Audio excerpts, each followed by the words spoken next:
go to Christopher in Tennessee. Christopher, you are on with Jimmy Akin. What's your question? Hey, guys. Hi. Thanks for taking my call.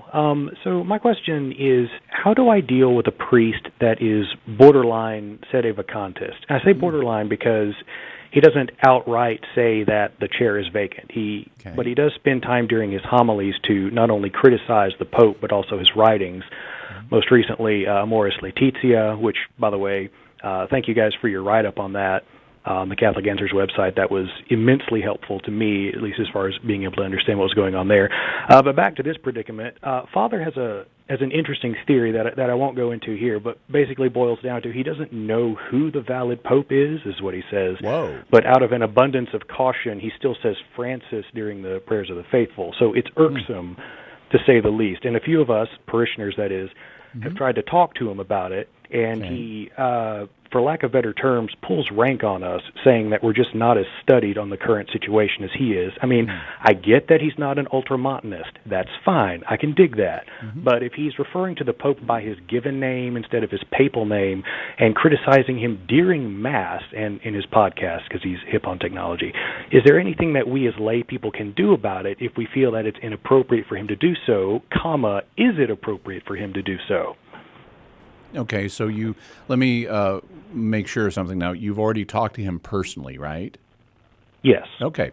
One thing I'll just mention, this is just a small matter. I wouldn't sweat over the fact that he sometimes refers to the Pope by his given name. That can sound a little unusual to American ears, but it's actually quite common in Europe.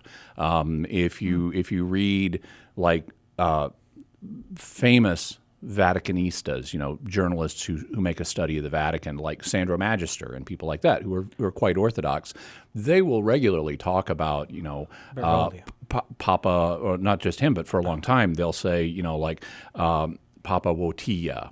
That would be John Paul II, or Papa Ratzinger, or Papa Bergoglio now. So that's actually not that uncommon.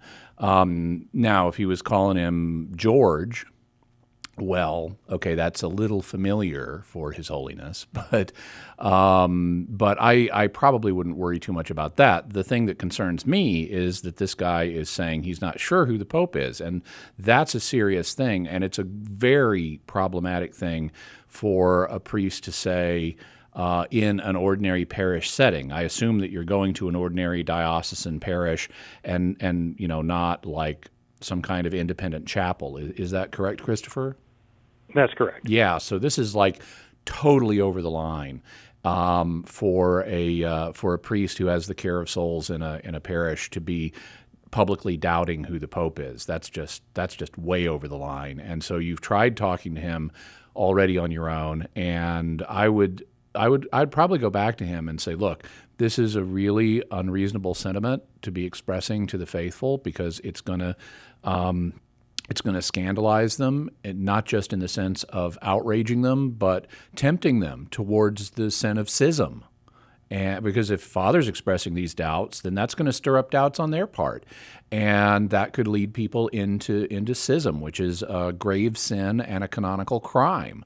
And so for him to be doing that is just completely pastorally irresponsible.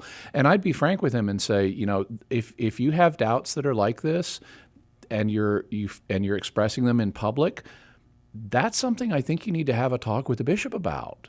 And so I feel the need to let the bishop know about this. I mean, I tried talking to you individually, and by the way, that's something I always recommend. You never start by going behind somebody's back.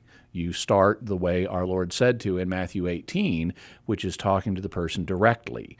But if you don't get the problem resolved by talking to the person directly, then it can be necessary to escalate. And in this case, where you have a priest publicly doubting in front of the faithful whether the Pope is the Pope, that's the kind of thing that you need to escalate over. And so I'd talk to him once more and say, I think this needs to be brought to the attention of the bishop, and I want to let you know that as a courtesy to you, but this is a very serious matter, and I feel I need to do that. Okay. And is it appropriate to try and, let me just say I've never tried to contact the bishop directly before. Is it more appropriate to like write an anonymous letter? No, or do not. Is it some sort of like? Do not write anonymous letters to the bishop. That doesn't do anybody any good. You need to take responsibility for what you're doing. When a bishop sees an anonymous letter, it decreases the credibility of it because the person who wrote it didn't have the courage to put their name to it. If the more you, for all the bishop knows, it could be misreporting something just based on a personal rivalry. Someone has it in for the priest, or just doesn't like him and wants to do him harm by making up a story. What I would do is I'd write the bishop a letter. I'd write it directly to the bishop, put the bishop's name on it. He will see it, and say, Father so-and-so has said this on this occasion. Supply dates and exact quotations if you can, maybe from his podcast, if he said this stuff in his podcast. Point the bishop to where he can listen to the podcast and which episodes to listen to, and he can hear it for himself. And then ask that. You can say, this is obviously a very serious matter for a priest who has pastoral care of the faithful to be expressing these sentiments in public, and I wanted to call it to your attention, respectfully submitted, and sign your name. Gotcha. Well, thanks. Thank you, Sure thing. Christopher.